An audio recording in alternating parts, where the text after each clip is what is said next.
Hello everyone and welcome back to the Dork Side. I am the Dork in the Road and today we're going to talk about 5 things that I hate about my Suzuki DRZ400.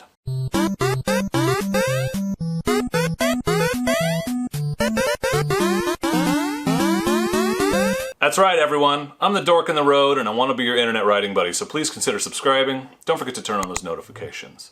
So I'm a proud DRZ400 owner. I've owned one and have been riding it for almost a year now. I've ridden it in the woods, in the snow, on rocky, sandy trails, in the high desert. I've ridden it on the highway, on the freeway, all over the place. And one thing I love about this bike is that it's insanely capable and basically can take you anywhere you want it to go. There are a bunch of things I love about this bike. In fact, so many that I made a video, 5 things I love about the DRZ, and you can check that out up here. But this video is about 5 things I hate. So no motorcycle is perfect, and while I love it and it's a fantastic bike, there are things about it that really just annoy me, and that's what we're going to talk about in this video right now. The first thing I hate about my DRZ will not surprise anyone who's ever sat on one, and that is the stock seat. Like many dual sports, the stock DRZ seat is narrow, it is stiff, feels like you're sitting on a 2x4, and so for me that was one of the first things to go. I was lucky enough to get a good deal on a seat concept seat early on, a few weeks into owning the bike, and so I replaced it right away and have not looked back once. I did a couple long rides on it when I got it.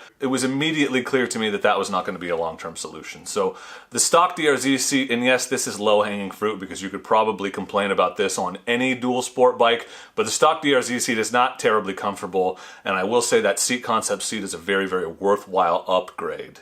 So look into that if you're trying to upgrade your seat comfort. But stock seat, hate it. Gotta go. No good. Number 2 thing I hate about the DRZ400 is probably the most common complaint that you hear, and that is it does not have a 6th gear. 90% of the time that doesn't affect me because I don't take it out on the highway for long stretches. It's not a commuter bike for me. I mostly ride off-road in the woods on trails and stuff, and you don't usually get up to 60 miles an hour, so 6th gear is not a concern. But when you get out there, it is noticeable and annoying to not have that 6th gear when you know that so many comparable dual sports, even less capable dual sports, ones with smaller engines, have that 6th gear. 6th gear, like on a 250, is kind of useless because you can't really pull or anything in it once you get there, but on the DRZ with 400 power, it would be nice to be able to get just to cruise at a little bit lower RPM at high speed. So it can be a little buzzy, it can be a little vibraty without 6th gear, so it will do relatively useful speeds. You can do 70, 75 on the DRZ, but I personally wouldn't want to do it for very long just because your hands are going to go numb. It's pretty buzzy, and if you put off-road foot pegs on it like I have, you're going to feel those vibrations in your legs, and it's just uncomfortable on the highway for long periods of time. It's not a deal breaker. I'm not afraid to take it on the highway for a short period, but it would be nice to have that 6th gear. So the second thing that I hate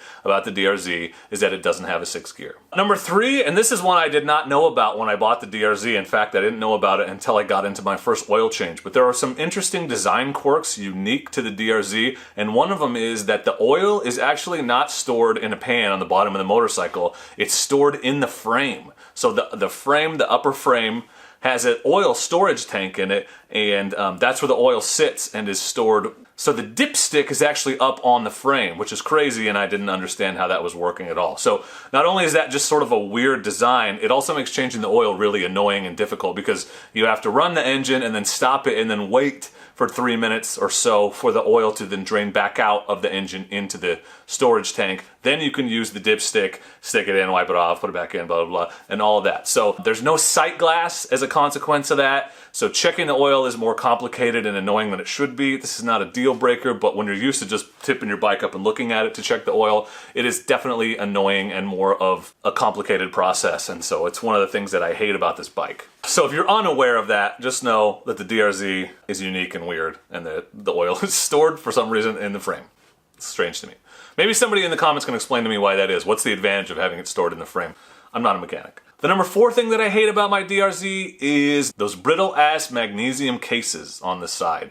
The DRZ is notorious for being easily punctured. The side cases easily being broken because they're brittle, made of magnesium, and for some reason the shift lever on the backside, and the brake lever too, I think, the shift lever for sure, has like a sharp edge like a can opener. Not only are the cases brittle, but the foot controls seem designed specifically to poke holes in them, so it's not a great combination, and it's basically 100% required to immediately add case savers to your motorcycle right when you get it. It was one of the first mods that I did. You can check check my install video of that. I'll put it up here. Definitely know that if you're going to buy yourself a DRZ400 and you want to ride it off-road or really at all, you should get case savers because the cases are made of magnesium, very brittle, and it's a real hazard and a day ender easily when you drop your bike, seemingly minor drop, pokes a hole in the case and all your oil drains out, you're done. You're not riding anymore. So take care of that, get case savers. That is one thing that I hate about the DRZ is those magnesium cases. It's a real obvious design flaw that's never been rectified, especially in combination with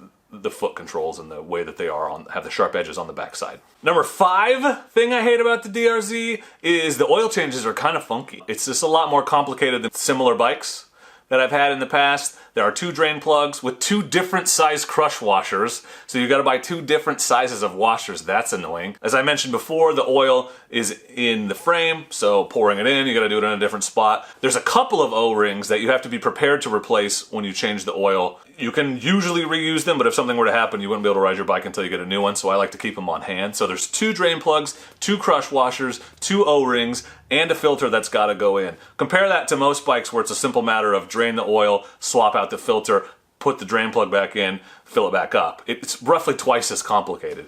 Is it hard? No. Does it take all day? No. It probably, an oil change is normally 15 minutes, it takes you 25 minutes instead. But it is more complicated than other bikes that I've owned. It's more complicated than other dual sports that are similar. It's annoying, and it's one of the things that I hate about the DRZ. You can tell that what I'm reaching for is these really minor annoyances because overall the bike is amazing. It's hard to find things to hate. So things that are minor inconveniences get elevated to the level of hate when a bike is this good. So that's 5. Number 6, this is a bonus one. I told you there was only going to be 5, but number 6, the steering lock is weird. It takes a separate key and it's easy to break. So most bikes, you stick your key in, you turn it backwards and that locks the steering. The DRZ, you gotta take out your second key and it's halfway up the steering column, you gotta lock it there. Not a big deal if you just ride in the woods. It's why it didn't warrant a full entry. It's a bonus entry, but just know that's a thing. Can't use your ignition key, you gotta use a separate key. It's a little bit like back in the day when you had a car key, an ignition key, and a trunk key. For some reason, the DRZ never moved past that style of design.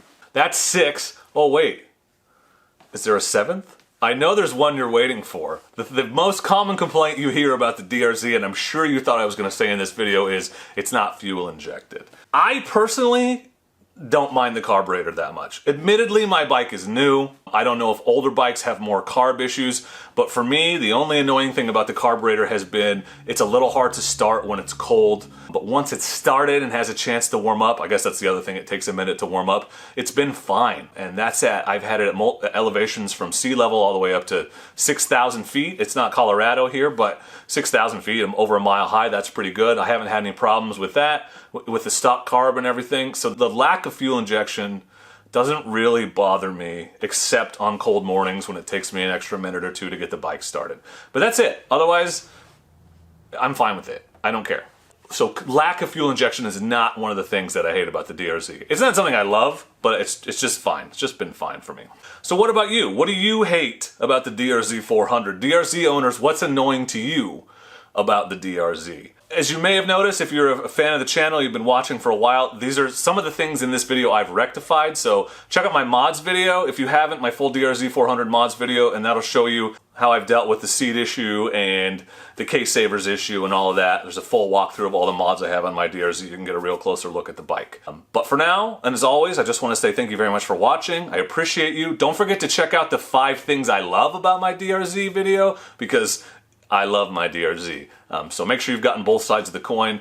But for now and as always, I just want to say thank you very much, and please do not forget to be excellent to each other. Thank you. Excellent! Hate is a strong word, but 5 things that kind of annoy me about the DRZ is not as strong a video title, so you'll forgive me.